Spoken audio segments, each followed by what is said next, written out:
तो last class में हमने जो पढ़ा था और पिछले 2 क्लास में उसका एक डेमोन्स्ट्रेशन दिखा रहा हूँ मैं वीडियो से, वो आप एक बार देखिए। लिक्विड पेनिट्रेंट टेस्टिंग या डाई पेनिट्रेंट टेस्टिंग या liquid penetrant This inspection method हम बोलते हैं involves इसे, ठीक है। Liquid penetration testing, dye penetration testing या फिर लिक्विड पेनिट्रेशन इंस्पेक्शन भी कहते हैं इसे, ठीक है। तो हम डाई का इस्तेमाल करते हैं इसमें। किस तरह से होता है वो मैंने पूरा बताया था, एक्सप्लेन किया था, अभी दोबारा बता रहा हूँ एक बार। This method involves three materials, namely cleaner, penetrant, and developer. 3 तरह की चीज होंगी, क्लीनर होगा, पेनिट्रेंट होगा और डेवलपर होगा। The process is explained in steps here. ये आपका वर्कपीस है जिसमें डिफेक्ट है कोई, और जनरली ये डाई पेनिट्रेंट जो है वो सरफेस डिफेक्ट कैलकुलेट करने के काम आता है। यहाँ अगर इस डायग्राम में देखोगे तो ये डिफेक्ट दिख रहा है सरफेस पे है। अगर सरफेस के थोड़ा नीचे होगा यहाँ पे तो नहीं पता लग पाएगा, सरफेस पे होना चाहिए डिफेक्ट। अगर सरफेस पे है तो ही ये आइडेंटिफाई कर सकता है। Step 1. Cleaning. First, the surface to be tested is cleaned thoroughly with ordinary waste cloth. Then, clean the surface with a waste cloth sprayed with cleaner. अब ऐसा क्यों कर रहे हैं, क्योंकि यहाँ अगर डस्ट पार्टिकल होंगे तो वो इस डिफेक्ट के अंदर भी होंगे यहाँ पे। तो हम जब डाई लगाएंगे इसके बाद तो वो डाई इसके अंदर पेनिट्रेट नहीं करेगा, तो हमें चाहिए कि पहले इसे पूरा क्लीन कर दें। तो वेट क्लॉथ से किया पहले क्लीन, फिर एक क्लीनर या सॉल्वेंट हमने इस कपड़े पे लगाया और उसको फिर क्लीन किया स्प्रे करके। Step 2. Penetrant application. Apply the penetrant gently over the surface to be inspected. Allow the penetrant. ये पेनिट्रेंट हमने लगाया, नेक्स्ट जो था स्प्रे के थ्रू भी लगा सकते हैं या एक कंटेनर में हो सकता है, ये डिप कर सकते हैं डिपेंडिंग अपॉन कि आपका वर्कपीस का साइज़ बड़ा है कि छोटा है। अगर छोटा है तो आप स्प्रे से लगा लो, और लेकिन अगर पीस थोड़ा बड़ा है हमारा तो क्या करेंगे, एक कंटेनर लेंगे, उस कंटेनर के अंदर पेनिट्रेंट होगा, उसके अंदर इसे डिप करेंगे। तो डिपिंग भी कर सकते हैं, स्प्रेइंग भी कर सकते हैं और ब्रशिंग भी कर सकते हैं ब्रश से। मोस्टली ज़्यादातर हम लोग स्प्रे यूज़ करते हैं। In bell time अब as जब per ये the established standard. अब ये जब हम पेनिट्रेंट लगाएंगे तो थोड़ी देर के लिए इसे छोड़ देंगे, ताकि क्या हो, ये कैपिलरी एक्शन की वजह से पेनिट्रेंट अंदर की तरफ इंटर कर जाए इस डिफेक्ट के अंदर। ये ज़रूरी चाहिए, तो इसके लिए थोड़ा सा टाइम लगेगा। उस टाइम को बोलते हैं ड्वेल टाइम, कि कैपिलरी एक्शन की वजह से वो अंदर जा सके। Norms to make the penetrant to completely penetrate inside the sieve. And this happens because of capillary action. Step 3. Removal of excess penetrant. Clean the excess penetrant over the surface using ordinary waste cloth. फिर से क्या किया, ये जो पेनिट्रेंट था अंदर चला गया डिफेक्ट में, लेकिन बाकी जो फालतू का एक्सेस आपका जो पेनिट्रेंट था ऊपर, वो आपने रिमूव कर दिया। अच्छा, अब यहाँ पे रेड कलर का पेनिट्रेंट दिखा रहा है, दिस इज टाइप 2 डाई, ठीक है, इसे टाइप 2 डाई बोलते हैं। रेड कलर की जगह एक फ्लोरोसेंट डाई भी होता है जिसे टाइप 1 डाई कहते हैं, वो ग्रीन कलर का दिखता है, ग्रीन या येलोइश, ठीक है। क्यों दिखता है वो थोड़ी देर में मैं आपको बताऊंगा। और रेड कलर का डाई विजिबल लाइट में डालना होता है हमें, और ग्रीन कलर का जो डाई है, जो फ्लोरोसेंट डाई है जिसे बोलते हैं, वो हमारा डार्क रूम में अल्ट्रा वायलेट लाइट के अंदर हमें रखना पड़ता है। वो सब मैंने आपको बताया है। Again, clean the surface with the cleaner applied cloth. Step 4. Developer application. Gently apply the developer over the clean surface. अब ये डेवलपर जो है जनरली वाइट कलर का होता है, और ये वाइट कलर का हम स्प्रे कर देते हैं इसके ऊपर। अब इसकी क्वालिटी क्या होती है, प्रॉपर्टी क्या होती है, वो मैं बता दूंगा अभी। इसमें क्या होता है, ये पोरस टाइप का होता क्या जनरली, ये वाइट कलर का पाउडर होगा, और वाइट कलर के पाउडर के साथ थोड़ा सा सॉल्वेंट हमने डाला होगा, वोलेटाइल टाइप का मटेरियल, लिख दूँ मैं यहाँ पे, आपको समझ में आ जाएगा।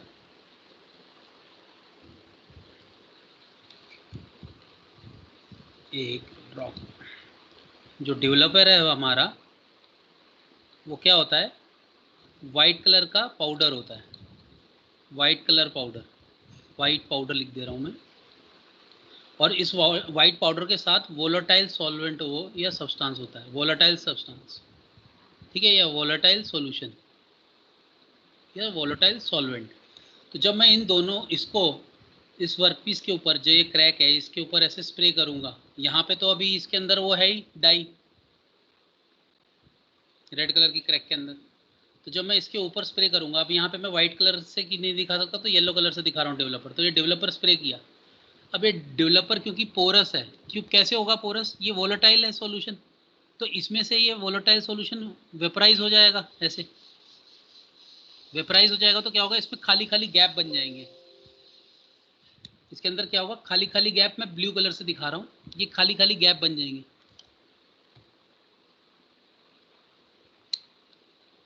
ऐसे गैप बन जाएंगे, क्योंकि वोलेटाइल सब्सटेंस क्या होगा, वोलेटाइल होगा, इवेपोरेट हो जाएगा। तो अब ये क्या होगा, पोरस बन गया। अब ये क्यों चाहिए हमें पोरस, क्यों बना रहे हैं, जानबूझ के बना रहे हैं, ताकि पहले क्या हुआ था, ये जो रेड कलर का डाई था, ये कैपिलरी एक्शन की वजह से नीचे की तरफ मूव किया था। अब हमें चाहते हैं कि ये ऊपर की तरफ बाहर निकले, ताकि हम जब बाद में से देखें तो रेड कलर जहां जहां होगा वहां हमें पता लग जाएगा कि डिफेक्ट है।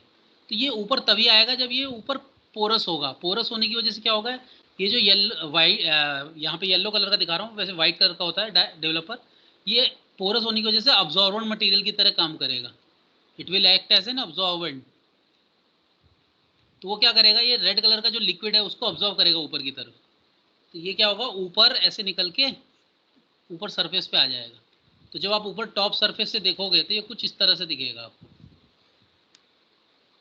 पूरा ये सरफेस ऐसे रहेगा, और इसके ऊपर व्हाइट कलर का आपने डाई लगा ही रखा, उस व्हाइट में रेड कलर आपको अलग से साफ कॉन्ट्रास्ट में दिखेगा। ये डिफेक्ट ऐसे साफ दिखेगा आपको। ये बाकी तो पूरा व्हाइट है और ये पूरा रेड है, तो आपको व्हाइट और रेड का कॉम्बिनेशन से साफ क्लियर दिख जाएगा कि यहाँ पे कोई डिफेक्ट है। और ये क्यों आ रहा है ऊपर, due to capillary reaction. Capillary reaction तब आएगा जब ये पोरस होगा, और पोरस होने के लिए ही हम ये वोलेटाइल सब्सटेंस इस वाइट पाउडर के साथ डालते हैं। क्लियर, कोई डाउट? तो ये डेवलपर हम इसलिए इस्तेमाल करते हैं। क्लियर कोई? तो यही यस चीज सर। यहाँ पे है, यही चीज यहाँ इसने थोड़ा शॉर्ट में बताया, मैं पूरा वही बता दे रहा हूँ। Allow the build time for the developer as per the established standard norms. अब इसको अलाउ कर दोगे थोड़ी देर के लिए, तो ये बाकी पूरा व्हाइट दिखेगा सरफेस, जहाँ रेड है ये देखो, यहाँ इसके अंदर से निकल के कैपिलरी एक्शन की वजह से ऊपर आ गया। क्यों आ गया कैपिलरी एक्शन में, पोरस था, वोलेटाइल सब्सटेंस हटा तो उसके अंदर कमी हुई लिक्विड की, तो यहाँ से जो लिक्विड टाइप का डाई है ये आपका बाहर निकल के उस कैपिलरी एक्शन की वजह से राइज करेगा ऊपर रिवर्स डायरेक्शन में। वो रिवर्स डायरेक्शन में इसलिए ही कर रहा है कैपिलरी एक्शन की वजह से, क्योंकि ऊपर अब्जॉर्बेंट मटेरियल है। Step 5.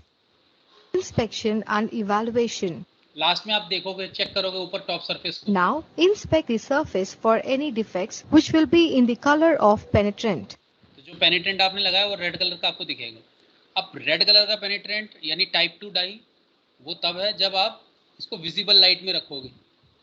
ठीक है, विजिबल लाइट में प्रॉपर रखोगे तब आपको जाके ये दिखेगा। और अगर आपने फ्लोरोसेंट टाइप का डाई यूज़ किया गया है, वो ग्रीन कलर का होता है, थोड़ा सा और अच्छा साफ कॉन्ट्रास्ट देता है, वो ग्लो करता है। वो तब ग्लो करता है जब हम उसे अल्ट्रावायलेट लाइट में रखते हैं। ठीक है, तो उसे हम अल्ट्रावायलेट लाइट में रखेंगे फ्लोरोसेंट वाले डाई को। और जनरली उसकी वेवलेंथ जो रहती है वो 365 से 560 के आसपास रहती है नैनोमीटर। तो वो कौन सा कलर आता है उसके अंदर वेवलेंथ में, जो ये वेवलेंथ है उस वेवलेंथ में इसका कलर जो होता है वो ग्रीन से येलोइश टाइप का होता है। तो या तो आपका डिफेक्ट वो ग्रीन टाइप का दिखेगा या थोड़ा सा येलो दिखेगा, या दोनों का कॉम्बिनेशन हमें दिखता है उसमें। Is it clear? ठीक है, कोई डाउट है तो पूछो भाई। बोलो तो मैं लिख देता हूँ। हाँ सर। ठीक है, ये मैं लिख देता हूँ यहाँ पे, अगर आपको रिकॉर्डिंग में भी रह जाएगा। जैसे अल्ट्रावायलेट लाइट जो हम यूज़ करेंगे फ्लोरोसेंट वाले डाई में, fluorescent type dye, this is type 1 dye. ठीक है, और टाइप 2 डाई मैंने आपको बताया ही था रेड कलर का होता है। ठीक है, तो ये तो रहता है विजिबल लाइट में हम यूज़ करते हैं। ठीक है, और फ्लोरोसेंट डाई जो है वो हम क्या करते हैं, एक डार्क रूम में रखते हैं वर्कपीस को। ठीक है, और उसके ऊपर अल्ट्रावायलेट लाइट हम स्प्रेड करते हैं डार्क रूम के अंदर, ये अल्ट्रावायलेट लाइट। तो जो हमारा डिफेक्ट है वो ग्रीन कलर का, जैसे ग्रीन कलर का दिखेगा, या थोड़ा सा येलोइश कलर का भी दिख सकता है। ठीक है, येलोइश कलर का मैं दिखा देता हूँ, या तो वो येलोइश कलर का क्यों दिखता है, क्योंकि इसकी जो वेवलेंथ है, जो अल्ट्रावायलेट लाइट हम इमिट करते हैं, वो उसकी वेवलेंथ जो होती है वो generally the wavelength is between 520, वैसे तो आप ये बुक में पढ़ सकते हो आराम से, लेकिन मैं फिर भी बता दे रहा हूँ, 520 टू 580 नैनोमीटर, ठीक है, जो कि क्या है, येलो कलर से आपका ग्रीन कलर का बीच का वेवलेंथ है। इसीलिए आपको जो डिफेक्ट है वो जनरली येलो और ग्रीन के बीच में दिखेगा। इन दोनों का कॉम्बिनेशन भी हो सकता है थोड़ा ब्लूइश टाइप का, ठीक है। और इसमें सेंसिटिविटी कितनी रहेगी, मतलब सेंसिटिव मतलब कितना क्लियर ये दिखेगा ब्राइटनेस इसका, तो वो सेंसिटिविटी को ना 4 पार्ट में इन्होंने डिवाइड किया हुआ है। पहला बोलते हैं लेवल 1, पीपीटी में भी है लेकिन मैं आपको यही बता देता हूँ, क्लियर रहेगा एक साथ के साथ साथ। लेवल 1 क्या होगा, अल्ट्रा लो सेंसिटिविटी। सेंसिटिविटी की बात कर रहे हैं कि कितना सेंसिटिव है, तो इसमें 4 लेवल है। लेवल 1/2 पहला है, पहले लेवल का नाम लेवल 1 नहीं है, लेवल 1/2 है, तो उसको वो होती है ultra sensitivity. Ultra low sensitivity, इतनी अच्छी सेंसिटिविटी नहीं होगी, मतलब उतना क्लियर नहीं दिखेगा। फिर होगा level 2 sensitive, level 1 sensitivity, level 1 sensitivity वो कि उसका क्या होगा, लो सेंसिटिविटी हो जाएगा अल्ट्रा की जगह, ये अब थोड़ा सा बेटर होगा इसकी सेंसिटिविटी। फिर क्या होगा, लेवल 2, लेवल 2 रहेगा मीडियम सेंसिटिविटी,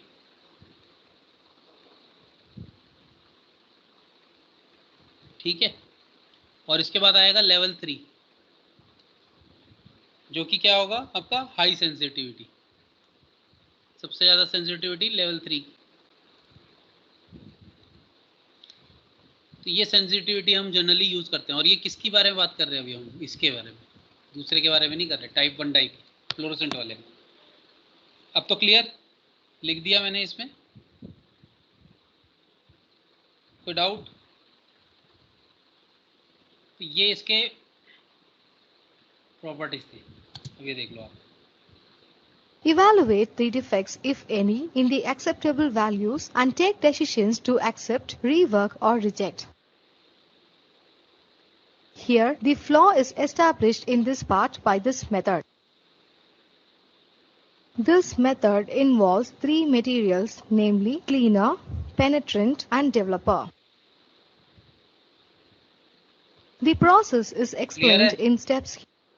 अब इसमें जो क्लीनिंग द एक्सेस डाई है, मैंने आपको कल भी बताया था, वैसे जब हमने स्टेप कराए थे सारे, तो उस स्टेप में मैंने एक ये स्टेप था कि ड्वेल टाइम थोड़ी देर लगाया, फिर क्लीन करते हैं एक्सेस डाई को। जो हम डाई लगाते हैं, एक्सेस डाई को क्लीन करते हैं, तो उसके 4 मेथड है रिमूव करने के, तो वो 4 मेथड ये, ठीक है। अब एक एक करके इस मेथड्स को हम देखेंगे, method A, B, C and D, ठीक है। हल्का सा मैंने कल बता दिया था, लेकिन फिर भी मैं आज बता दे रहा हूँ एक बार और। मेथड A जो होगा, ये एक्सेस डाई को रिमूव करने का मेथड है। मैं डायग्राम बना देता हूँ। जैसे ये आपका वर्क पीस था, ये डिफेक्ट था, और इसके ऊपर हमने क्या किया था, डाई लगा दिया था। डाई लगाने के बाद क्या हुआ था, इसके अंदर भी डाई पेनिट्रेट कर गया था। ड्वेल टाइम दिया हमने, थोड़ी देर के लिए होल्ड करके रखा, 15 to 30 मिनट्स, और वो अंदर चला गया। अब क्या किया, ऊपर वाले डाई को हमें रिमूव करना है। तो ये ऊपर वाला जो डाई हम रिमूव करते हैं, पेनिट्रेंट रिमूव करते हैं एक्स्ट्रा, ये वाला, तो ये कैसे रिमूव होता है, ये कैसे रिमूव होता है वो हम सीखेंगे। ये रिमूव करने का तरीके में 4 मेथड है जो एक्सेस डाई रिमूव करने का। तो उसमें method A, method B, method C and method D है।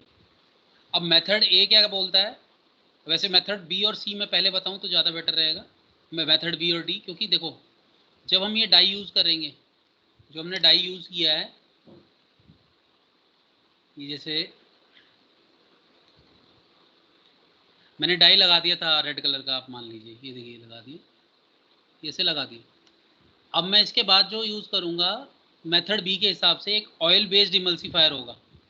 ये जो मेथड B है वो ऑयल बेस्ड इमल्सीफायर है। इमल्सीफायर क्या होता है, इमल्सीफायर एक ऐसा लिक्विड है जिसको हम यूज़ करते हैं मटेरियल, ये डाई को रिमूव करने के लिए। ये इसकी रिमूवेबिलिटी कैपेबिलिटी बढ़ाता है, रिमूव करने की, ठीक है।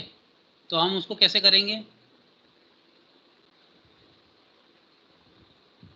रिमूव कैसे करेंगे, ये इमल्सीफायर रिमूव करने की कैपेबिलिटी को बढ़ाता है। तो हम एक ऑयल बेस्ड इमल्सीफायर लेंगे, यानी ऑयल से बना हुआ इमल्सीफायर, और उसको इसके ऊपर लगा देंगे। अब जैसे मान लो वो ब्लू कलर का है, मैं ब्लू कलर से दिखा रहा हूँ कि ये इमल्सिफायर लगा दी, इसके ऊपर स्प्रेड कर दिया, स्प्रे कर दिया हमने, या कपड़े से किया या जैसे भी किया। अब क्या होगा इससे, ये थोड़ी देर के लिए इसे छोड़ देंगे तो ये इसके अंदर डिफ्यूज़ हो जाएगा, ये रेड कलर के अंदर आपके डाई के अंदर डिफ्यूज़ हो जाएगा। थोड़ी देर के लिए ही छोड़ना है, इतना नहीं छोड़ना कि ये इस क्रैक के अंदर चला जाए, तो थोड़ी देर के लिए छोड़ेंगे। तो होगा क्या, ये इसके अंदर डिफ्यूज़ हो जाएगा, तो ये डिफ्यूजन क्रिएट करना शुरू कर देगा और इसकी रिमूवेबिलिटी की कैपेबिलिटी को बढ़ाना शुरू कर देगा। तो थोड़ी देर बाद क्या करोगे आप, एक कपड़ा लोगे, क्लीन क्लॉथ लोगे, सॉल्यूशन उसमें हो सकता है वाटर लगा सको आप, वेट क्लॉथ भी लगा सकते हो, और डायरेक्ट कपड़े से भी ऐसे जब क्लीन करोगे तो ये पूरा क्लीन हो जाएगा। लेकिन ये ध्यान रहे कि इतनी देरी लगाना है ताकि अंदर क्रैक के अंदर जो डाई है ये आपकी यहाँ से हटे ना। Is it clear? तो ऑयल बेस्ड में आपका ऑयल बेस्ड इमल्सिफायर यूज होता है, वो इमल्सिफायर जो ऑयल से बना हो, ठीक है। सेम ऐसे ही मेथड डी, अब देखो ए और बी, ए और सी इसके बाद बताऊंगा। मेथड डी क्या होता है, ये जैसे ऑयल बेस्ड इमल्सिफायर होता है वैसे ही ये अब की बार इमल्सिफायर जो हम यूज़ करेंगे वो वाटर बेस्ड होगा, यानी वाटर से बना हुआ। और वाटर क्या करता है, अब इसमें ये सेम वही प्रोसेस रिपीट होता है। जब आप इसके ऊपर डाई लगाते हो, ये डाई लगाया आपने, फिर आप जो वाटर बेस्ड इमल्सिफायर यूज़ करते हो तो वाटर बेस्ड इमल्सिफायर फिर वो उसके अंदर जाता है, डिफ्यूज़ होता है।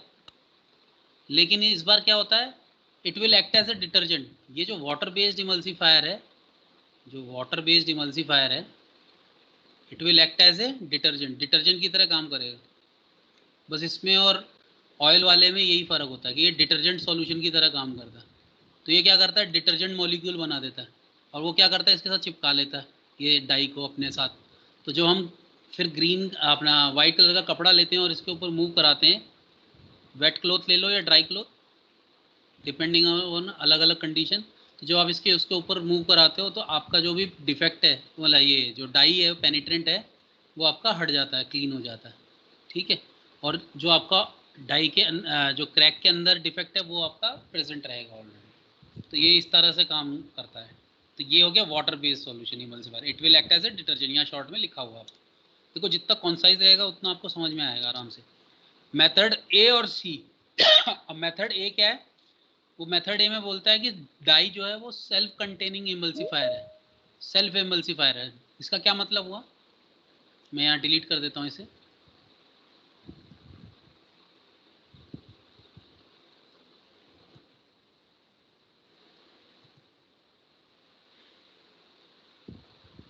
जो मैं डाई यूज़ कर रहा हूँ, अब ये जो मैंने पहले ही लगाया, इसके अंदर ऑलरेडी, इसके अंदर ऑलरेडी इमल्सिफायर है,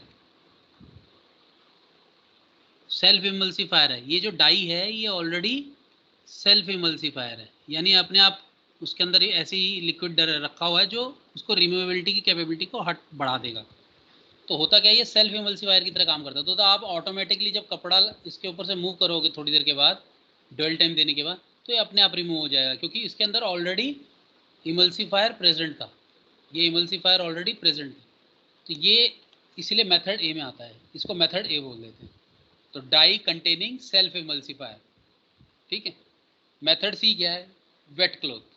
अब कुछ ऐसे इमल्सिफायर होंगे जिसमें कुछ करने की जरूरत नहीं है, सिर्फ सॉल्यूशन जो है, वाटर जो है, वही सीधा वो ऐसे सॉल्यूशन की तरह काम करेगा, उसको रिमूवेबिलिटी उसके इमल्सिफायर की तरह।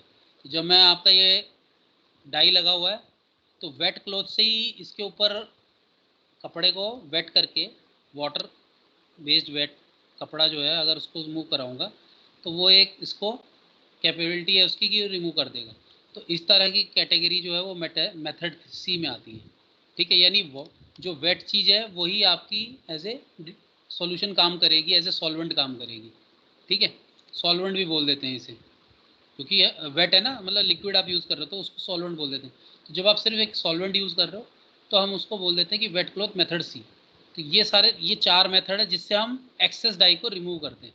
क्लियर? अब यही चीज़ आप चाहो तो मैं कंटेंट आपको लिखा हुआ भी दूंगा इसमें, तो ये सारा का सारा यहाँ लिखा मिलेगा आपको, ठीक है।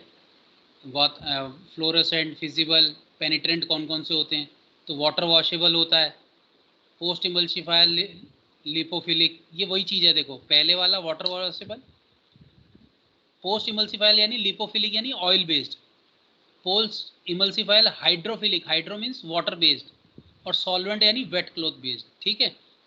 जो वाटर वॉशेबल है ये सेल्फ इमल्सिफायर है, क्योंकि आपको कुछ नहीं करना पड़ रहा। आपने जो पहले यहाँ पे जो सबसे पहला मेथड ये था, इसमें क्या किया था आपने,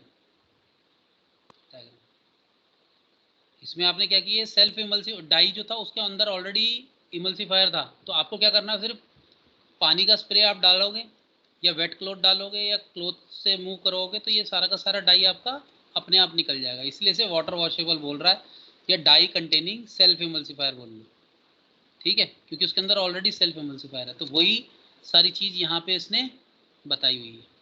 कोई डाउट है तो पूछ लो। ये समझ में आ गया?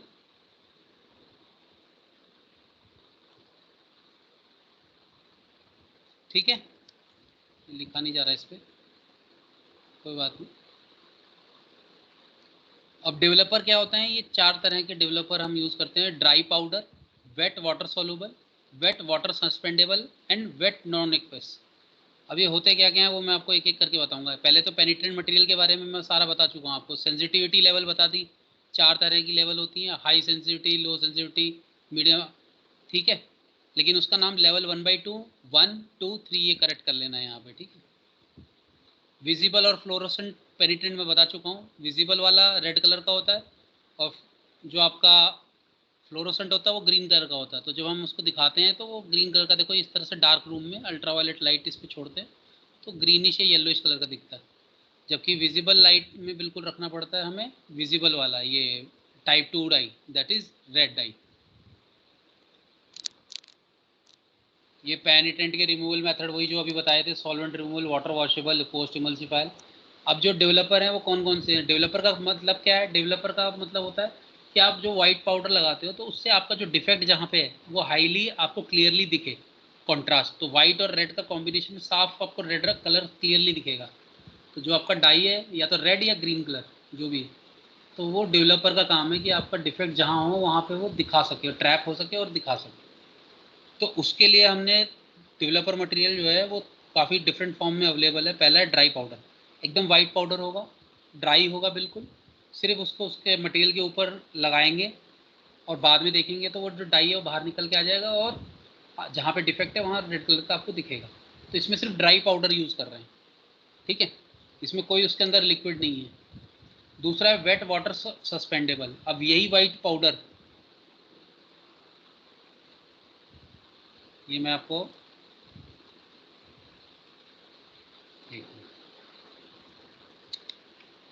वाटर सस्पेंडेबल। अब आपका जो वाटर है, जैसे आपने स्प्रे ले लिया, जैसे डेवलपर था ना वो जो आपका गन ये था, इससे स्प्रे था, इसके अंदर क्या होगा, डेवलपर होगा वाइट कलर का, ठीक है। वाइट कलर को मैं यहाँ पे येलो से दिखा रहा हूँ, ये डेवलपर है आपका, ठीक है, वाइट वाइट कलर का। येलो को मैं वाइट बोल रहा हूँ जानबूझ के क्योंकि मेरी स्क्रीन यहाँ पे वाइट है तो पता नहीं लगेगा आपको जब मैं वाइट बनाऊँगा तो ये वाइट कलर का है। और इसके अंदर क्या है, ये जो फ्लोरोसेंट मटेरियल है या डाई है वो सस्पेंडेबल है, इसके अंदर पार्टिकल, तो वो सस्पेंडेबल पार्टिकल इस तरह से इसके अंदर रहते हैं। अब ये सस्पेंड तभी रहेंगे जब तक आप इसको स्टायर करते रहोगे। तो इसको हमें कंटिन्यूसली स्टायर करना पड़ता है। स्टायर मतलब हिलाना पड़ेगा बार बार जब भी हमें अप्लाई करना पड़ेगा। नहीं तो क्या होगा, अगर आप ये नहीं करोगे तो ये जितने भी सस्पेंडेबल पार्टिकल है ये नीचे जाके ऐसे नीचे रह जाएंगे और आपका वाइट कलर का डेवलपर ऊपर ही रहेगा सिर्फ। तो वो हमारे लिए प्रॉब्लम सॉल्व नहीं करेगा। जब हम उसे देखेंगे, स्प्रे को डेवलपर को लगाएंगे मटेरियल के ऊपर, अगर ये मटेरियल हमारा और इसके ऊपर हम ये डेवलपर लगाएंगे फिर ऐसे यहाँ पे, तो उसके अंदर ये जब तक पार्टिकल साथ के साथ नहीं आएंगे ऐसे, तब तक वो काम नहीं करेगा। इसीलिए हमें चाहिए कि वो वाटर सस्पेंडेबल उसके अंदर पार्टिकल जो हो सस्पेंड करके रखें। तो उसके लिए हमें यूनिफॉर्मली उसको क्या करना पड़ता है, हिलाना पड़ता है, ठीक है। और ये मैंने आपको पहले ही बताया कि ये जो आप सस्पेंडेबल पार्टिकल है और जो आपका वाइट पाउडर है इसके अंदर ये सॉल्वेंट इसलिए वाटर इसलिए डाल रहे हैं, सॉल्यूशन इसलिए डाल रहे हैं ताकि ये एवोपरेट कर सके और यहाँ पोरस बन सके। तो ये मैंने आपको पहले ही बताया था। दूसरा है वाटर सॉल्यूबल। अब कुछ ऐसे होंगे डेवलपर, यही डेवलपर ऐसे होंगे जो वाटर सॉल्यूबल होंगे उसके अंदर पार्टिकल, जैसे वाइट पाउडर जो होगा वो इसके अंदर मिक्स कर जाएगा। मैं फिर से बना रहा हूँ डायग्राम, अब फिर से आपका ये जो वाइट पाउडर है, सॉरी, ये वाइट पाउडर है, लेकिन अब की बार ये जो पार्टिकल थे आपके जो सस्पेंड हो रहे थे पहले, अब की बार ये सोलूबल है, तो आपको ये अलग से दिखेंगे नहीं, ये इस तरह से अलग अलग नहीं दिखेंगे, ये मिक्स हो गए होंगे इसके अंदर, सोलूबल हो गए होंगे। तो ये आपको इसको बार बार स्टायर करने की ज़रूरत नहीं है, इसको स्टायर नहीं करना पड़ेगा आपको अब की बार। तो ये थर्ड टाइप का है आपका डेवलपर, वाटर सोलूबल, ठीक है। लास्ट है नॉन एक्वेस। नॉन एक्वेस में वही है जो मेन लेटेस्ट मैंने आपको बताया था, एक स्प्रे है जिसमें आपका क्या रहेगा, जो वाइट पाउडर है वो रहेगा, ये वाइट पाउडर रहेगा इस मटेरियल के ऊपर जो लगाते हो आप, और साथ में इसके अंदर जो होगा लिक्विड होगा। कैसा लिक्विड? वोलाटाइल टाइप का। वोलाटाइल क्यों होगा? ताकि ये एवापोरेट करे और इसके अंदर ये खाली गैप बन जाए। तो खाली गैप बनेगा तो जो डिफेक्ट है हमारा यहाँ पे, उसके अंदर जो डाई हमने लगा ये जो डाई पेंटेड है रेड कलर की, वो सारी इसके बाहर निकल के आएगी, क्योंकि कैपिलरी एक्शन होने के लिए, कैपिलरी एक्शन की वजह से ये बाहर निकले, उसके लिए हमें चाहिए कि यहाँ पे ये पोरस हो जाए, यानी अब्जॉर्बेंट की तरह काम करे। जितना पोरस होगा, खाली होगा, तो ये लिक्विड जो है, डाई जो है, इससे बाहर निकल के ऊपर की तरफ आएगा, तो वो ऊपर इस तरह से फैल जाएगा, ठीक है। तो लास्ट वाला आपका डाई जो है, डेवलपर जो है, वो उसको बोलते हैं वेट नॉन एक्वेस। वेट इसलिए कि पहले वोलेटाइल डला हुआ उसके अंदर, लेकिन जैसे ही हम उसको स्प्रे करते हैं, वोलेटाइल होने की वजह से वो एवोपरेट कर जाता है, तो नॉन एक्वेस, अब उसमें एक्वेस नहीं रहा, नॉन एक्वेस बन गया, ठीक है। तो अब पानी की कमी है, लिक्विड की कमी है, तो वो कैसे पूरी हो रही है, वो डाई को ऑब्जॉर्व करना शुरू कर दे रहा है फिर ऊपर की तरफ, तो कैपिलरी एक्शन होता है और राइज करता है ऊपर, ठीक है। ये सारे स्टेप्स है पेनिट्रेंट के, ये मैं सब समझा चुका हूँ, वीडियो भी दिखा दिया आपको। क्रैक एक बार दिखा रहा हूँ, जैसे ये क्रैक दिख रहा है आपको, ये क्रैक इस तरह से रेड कलर का आपको दिखता है, ठीक है। आप कौन कौन से मेथड है पेनिट्रेंट कैसे लगा सकते हो? ब्रशिंग कर सकते हो, जैसे ये देखो करके दिखा रहा है, स्प्रेइंग कर सकते हो, स्प्रे करके दिखा रहा है, गन ये देखो स्प्रे कर रहा है इससे, स्प्रे कैन से। डिप कर सकते हो, ये डिप कर दिया, ठीक है, या फ्लो कर दिया, कि कंटेनर लिया उसके अंदर फ्लो कर रहे हो आप। तो ये मेथड्स हैं जिसमें आप पेनिट्रेंट कैसे कैसे लगा सकते हो, कि लगा के फिर इसको छोड़ देते हो थोड़ी देर के लिए, उसको ड्वेल टाइम बोलते हैं, बता दिया मैंने आपको। ये वाले भी प्रोसेस बता चुका हूँ। एक्स्ट्रा पेनिट्रेंट कैसे रिमूव करते हैं, सॉल्वेंट रिमूवल, पोस्ट इमल्सीफायर, वो जब लिपोफिलिक हाइड्रोफिलिक बता दिया मैंने आपको। वाटर वॉशेबल देखो ये कैसे कर रहा है, पहले वाला मेथड दिखा रहा है कि वाटर वॉशेबल सिर्फ वाटर से कर दो, क्योंकि जो आपका डाई है वो ऑलरेडी सेल्फ इमल्सीफाएबल है, तो आपने सिर्फ वाटर से, स्प्रे गन से वाटर की स्प्रे मारी और वो क्लीन कर देगा, ठीक है। सॉल्वेंट रिमूवल में क्या, सॉल्वेंट आप स्प्रे करोगे और एक कपड़े से साफ कर दोगे, ठीक है। सारा वही मैंने आपको मेथड बता रखा है। पोस्ट इमल्सीफायर यानी आपका जो वाटर वाला है, हाइड्रोफिलिक जिसे बोलते हैं। अभी ड्राई, वेट, नॉन एक्वेस, अभी डेवलपर मैंने जो बताए थे वो यही है, ठीक है।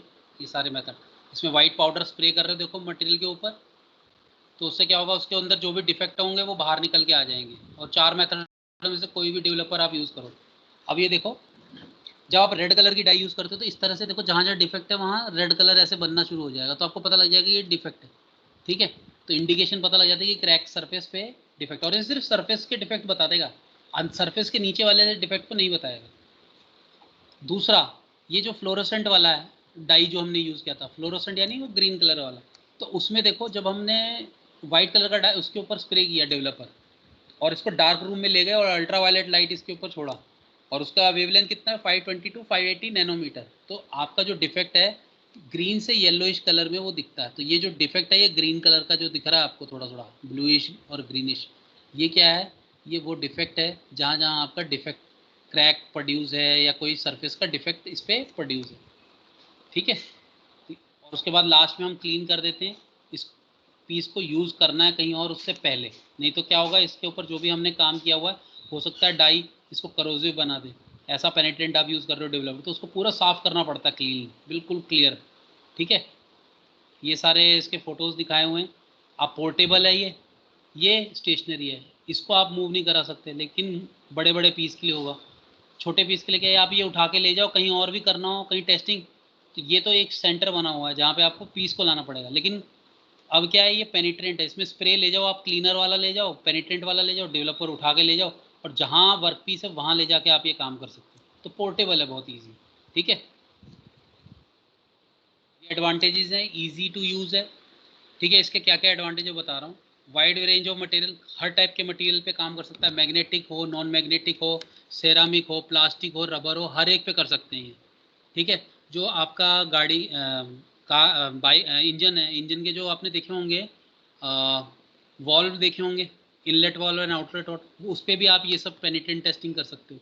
किसी भी टाइप के मटेरियल पे कर सकते हो। बस इसकी एक कमी है, किस पे नहीं कर सकते आप, जो पोरस मटेरियल है, जो कास्टिंग मेथड से बनता है, तो वो थोड़ा काफ़ी रफ बनता है। तो जब सरफेस ही रफ है पूरा का पूरा, ये देखिए, ये जो सरफेस है और ये सरफेस ऐसे ऐसे रफ है, तो जब मैं डाई डालूंगा तो ये पूरे सरफेस पे ही आपका फैलेगा, ये पूरे सरफेस फैलेगा। तो जब मैं इस पर स्प्रे करूंगा डेवलपर, जब मैं इसके ऊपर डेवलपर स्प्रे करूंगा बाद में, तो मेरा सारी जगह ही कलर दिखाएगा, वो रेड कलर का जो पोर्शन है वो सब जगह आ जाएगा ऐसे, तो मुझे पता ही नहीं लगेगा कि डिफेक्ट कहाँ है।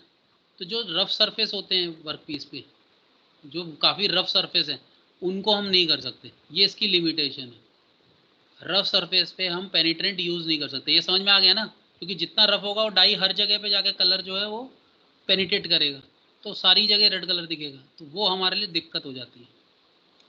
ठीक है ना, तो ये पूरा सरफेस रेड दिखना शुरू कर देता है, तो हमें डिफेक्ट का पता ही नहीं लगेगा, एक्चुअल डिफेक्ट होगा कहीं और, यहाँ पे कहीं होगा, लेकिन वो सारा कलर रेड दिखाएगा जब हम डेवलपर लगाएंगे तो, क्योंकि रफ सरफेस है। और रफ सरफेस जनरली कहाँ बनता है, मोस्टली कौन से मटेरियल में कौन से प्रोसेस में बनता है, कास्टिंग में ज़्यादातर रफ सरफेस बनते हैं। ठीक है, तो कास्टिंग से बनने वाले मटेरियल पे बहुत कम चांसेस होते हैं कि आप ये यूज़ कर पाओ। ऐसा नहीं है कि सारे नहीं कर पाते, कुछ पे कर, लेकिन सरफेस आपकी कितनी अच्छी है उसके ऊपर डिपेंड करता है। और सरफेस फिनिश और रफ सरफेस, या तो सरफेस फिनिश बोल लो या रफ सरफेस बोल लो, सरफेस की क्वालिटी क्या है उस पर बहुत डिपेंड करता है ये पेनिट्रेंट लिमिटेशन, कि भाई पेनिट्रेंट टेस्टिंग आप लगा सकते हो कि नहीं लगा सकते। अगर बहुत ज़्यादा रफ है तो आपके लिए लगाना मुश्किल है, सरफेस फिनिश अच्छी है तो लगा सकते हो। ठीक है, लार्ज एरिया और लार्ज एरिया बाई वॉल्यूम वाले पार्ट जो है वो इजीली आप इंस्पेक्ट कर सकते हो। बड़ा साइज़ का है, एरिया ज़्यादा है, वॉल्यूम ज़्यादा है, तो भी कर सकते हो। क्यों, कैसे, कंटेनर में लो, डिप कर दो, स्प्रे की जगह कंटेनर में डिप कर दो जिसमें आपने डाई रख रखा है या डेवलपर रख रखा है, तो ये आसान है करना। बड़े बड़े पार्ट, कोई कॉम्प्लेक्स ज्योमेट्री है उसको भी बड़े आराम से कर सकते हो। ठीक है, indication are produce directly on the surface of part producing a visual image of the. और इसमें क्या है सबसे अच्छी बात, कि जो आपका डिफेक्ट है वो कैसे पता लग रहा है, जो सरफेस है जहाँ पे डिफेक्ट है वहीं आपका कलर आपका हाईलाइट हो जाता है। जैसे यहाँ डिफेक्ट है तो यहीं आपका कलर हाईलाइट हो जाता है, तो आपको आराम से विजुअली दिख सकता है। इनिशियल इक्विपमेंट कॉस्ट बहुत लो है। क्यों, आपने एक स्प्रे ले लो, सिर्फ एक क्लीनर का, पेनिट्रेंट का और डेवलपर का, कोई मशीन लगाने की ज़रूरत नहीं है। जैसे आप इम्पैक्ट टेस्टिंग के लिए 4P आइजोट टेस्ट करते हो, वो सब आपको लगाने की ज़रूरत नहीं है, तो खर्चा बहुत कम है। Aerosol spray can make convey equipment very portable. तो जब ये मैं बताया स्प्रे कैन आप ये लेके जाते हो, अभी फ़ोटो दिखाई दी आपको स्प्रे कैन की, ये देखो ये स्प्रे कैन दिखाएं, ये स्प्रे कैन लेके चले जाओ तो बहुत इजीली पोर्टेबल हो जाता है। इसीलिए ये इसका फ़ायदा है कि बहुत आराम से मूव करा सकते हैं इसके इक्विपमेंट को। Limitation only defect surface breaking, surface के डिफेक्ट बता सकता है, सरफेस के बिलो सब सरफेस डिफेक्ट नहीं बता सकता। इसका क्या मतलब है, अगर आपका डिफेक्ट यहाँ जैसे मान लो सरफेस है तो ये डिफेक्ट तो बता देगा सरफेस पे, लेकिन सरफेस के नीचे यहाँ कहीं डिफेक्ट है, थोड़ा सा भी नीचे है, तो ये नहीं बता पाएगा। ये इसकी लिमिटेशन होगी। Requires relatively smooth non porous material, मैंने बताया था पोरस मटेरियल चाहिए, जो पोरस मटेरियल होगा उस पर नहीं कर पाएगा, या रफ सरफेस होगा वो नहीं कर पाएगा। जो सरफेस स्मूथ होगा और नॉन पोरस होगा, नॉन पोरस क्यों बोल रहे हैं, क्योंकि अगर पोरस होता तो फिर से डाई उसके अंदर पूरा ऐसे सरफेस पे, पूरे ही सरफेस पे चला जाएगा अगर नॉन पोरस होगा। तो हमें नॉन पोरस चाहिए, पोरस नहीं चाहिए मटेरियल। डेवलपर नॉन पोरस होता था, लेकिन मटेरियल हमें पोरस मटेरियल पे नहीं कर सकते और रफ सरफेस पे नहीं कर सकते। Pre cleaning is critical, important है। अगर क्लीनिंग नहीं करोगे हो सकता है कि ये क्लीन नहीं किया हुआ आपने मान लो, ये सब तो बता चुका हूँ मैं, ऐसे वैसे बार बार डायग्राम बनाने की ज़रूरत तो नहीं है।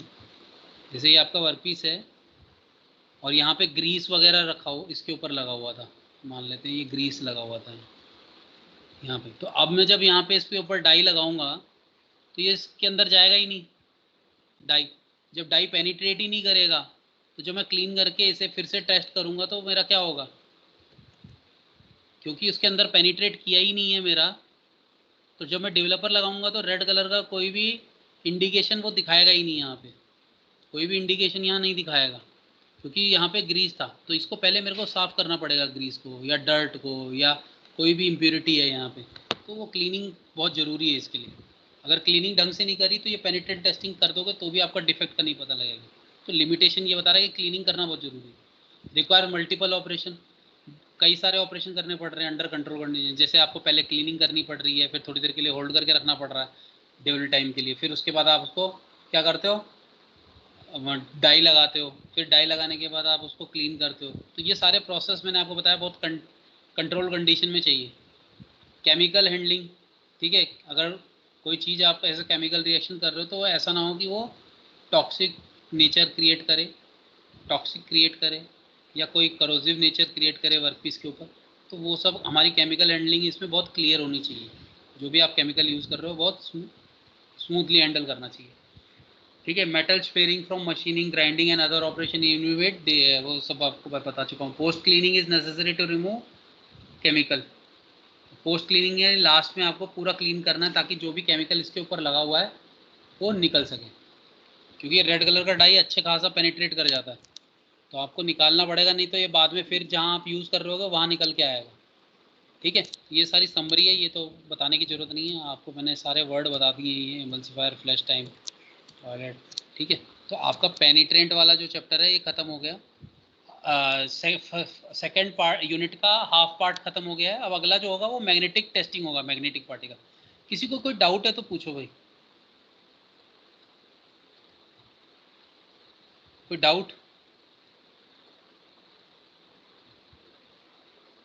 बोलो, एनी डाउट?